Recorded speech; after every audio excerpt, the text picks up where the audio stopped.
This is CNN Breaking News.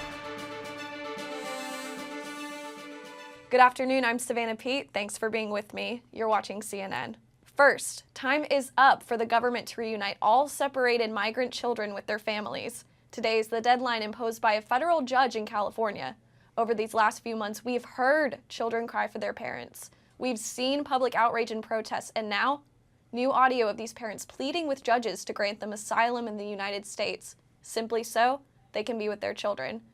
I have CNN's Nick Valencia with me, who is just at Port Isabel, Texas, reporting on these reunifications. Nick, walk me through on what is going on at these court hearings. Savannah, we should start by saying that this reporting is part of a collaboration with my colleague Tal Koppen, who has worked around the clock to cover this story. The hearings are just two of thousands of similar proceedings regularly held across the country, but they are an indication of the struggles of parents who have been separated from their children for weeks or sometimes longer. In both cases, Judge Robert Powell at the Port Isabel Detention Center found the women ineligible to stay in the United States. According to data maintained by the Syracuse University Track Immigration Project, Judge Powell denies nearly 80% of the asylum claims he hears, which is well above the national average, but consistent with other judges at the same detention court. At the Port Isabel Detention Center, the stakes couldn't be higher. In audio exclusively obtained by CNN, the anguish of parents separated from their children pours out in immigration court. Le suplico, por favor, que no me expulse del país. Hágalo por mí, por mi hijo. The clips were recorded earlier this month at the Ice Run facility in Los Fresnos, Texas. How old is your child? 7 años. And where is your child?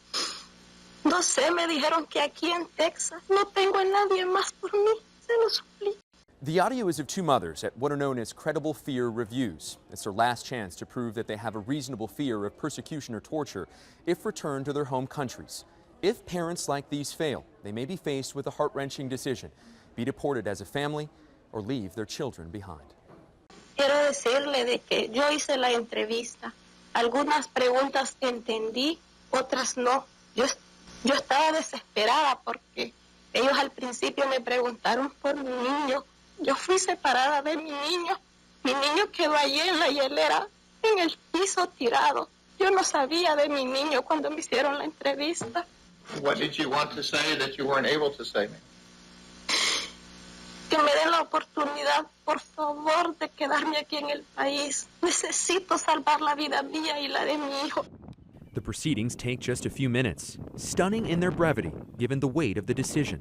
All right, thank you. Having considered all the evidence, the court finds you have not established a significant possibility that you could establish eligibility for asylum or withholding of removal under the immigration laws of the United States. And the court hereby orders that the decision of the asylum officer is affirmed and your case is returned to the Department of Homeland Security for you to be removed from the United States. In audio from a second hearing, a detainee is so distraught over being separated from her son, she can barely continue.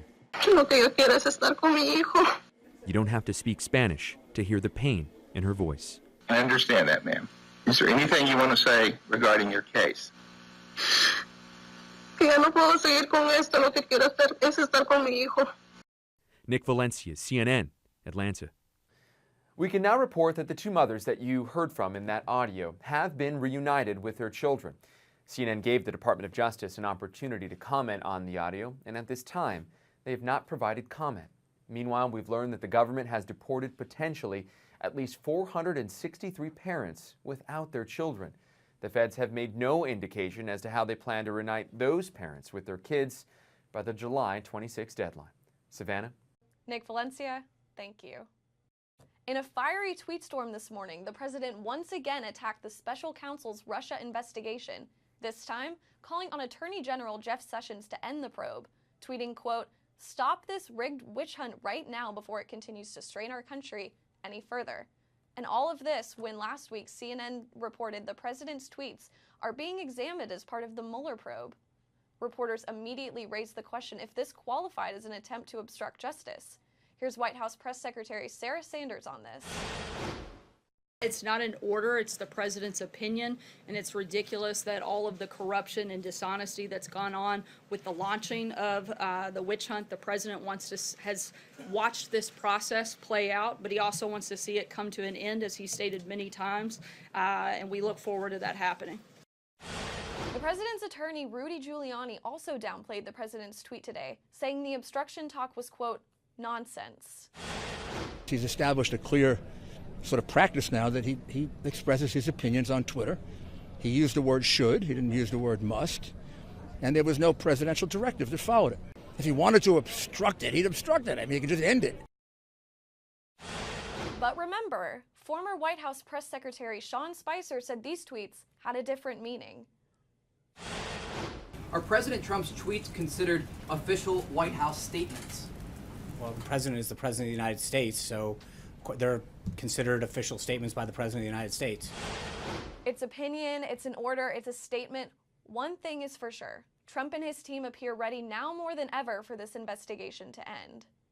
Shocking video out of Detroit. A police officer suspended after relentlessly punching a naked woman hospitalized for possible mental illness. And the video is disturbing. Police had taken her to the hospital for treatment when she started biting and spitting those nearby. And you can see after the woman becomes agitated, he just beats her at least 10 times as other security officers stand by. Detroit's police chief had this to say on the incident. I'm not passing judgment yet. The officer is entitled to due process, but certainly there are some concerns. We recognize that when you see the video, it's very troubling. It's reportedly the officer's 7th force-related incident, but as of now, he's only been suspended with pay, as a criminal investigation is now underway. And in Colombia, there is a drug dog that is so good at her job, she now has a bounty on her head. Sombra, a 6-year-old German shepherd, has sniffed out 9 tons of cocaine for Colombian police since she was a puppy. In turn, Colombia's most powerful drug gang, Los Arabaños, put out a $70,000 reward for anyone who kills or captures the dog. Colombian police have now relocated Sombra and assigned 2 armed guards for her protection. And with 245 arrests and 300 operations under her belt, Sombra is well on her way to earning her 3rd K9 Medal of Honor. Coming up, battle lines are being drawn as President Trump threatens a government shutdown if lawmakers don't cooperate with his immigration plan. And new developments in the rescue operation underway in Indonesia after an earthquake trapped 700 tourists on a popular volcano. Plus, a German cruise line under fire after one of its guards shot and killed a wild Norwegian polar bear. I'm Savannah Peat, you're live in the CNN newsroom.